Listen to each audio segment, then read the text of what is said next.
زیبای بی همتا تو لحظه های سختم بمون کنارم با تو من یک قدم تا عاشق شدن انگار فاصله دارم اتفاق خوشی با تو خوب حالم تا بد بیارم پس بمون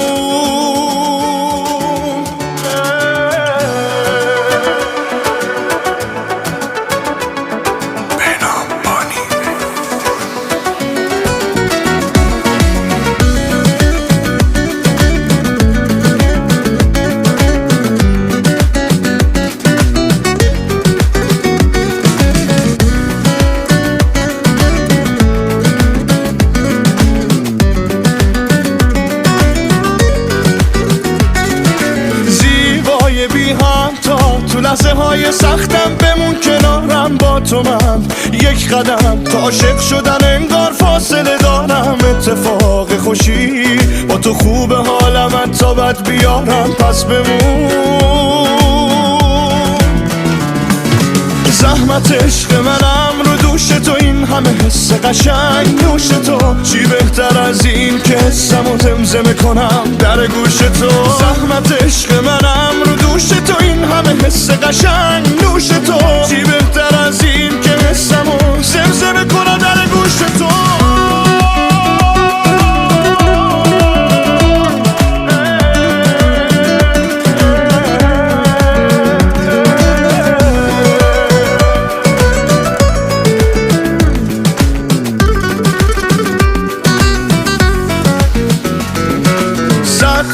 اگه بازم قرار پامو تو این دنیا بذارم انتخاب منی از احساسم به تو دست بر نمیدارم من مریض تو هم به دوست داشتن و دلتنگی دوچارم اینو بدون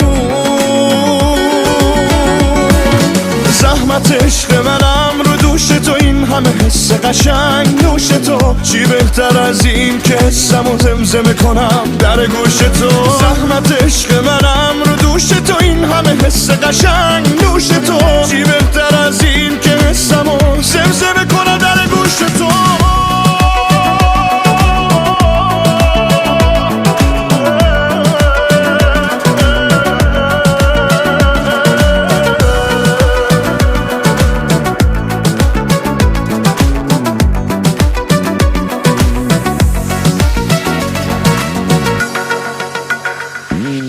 زحمت عشق منم رو دوش تو این همه حس قشنگ نوش تو چی بهتر از این که حسمو زمزمه کنم در گوش تو زحمت عشق منم رو دوش تو این همه حس قشنگ نوش تو چی بهتر از این که حسمو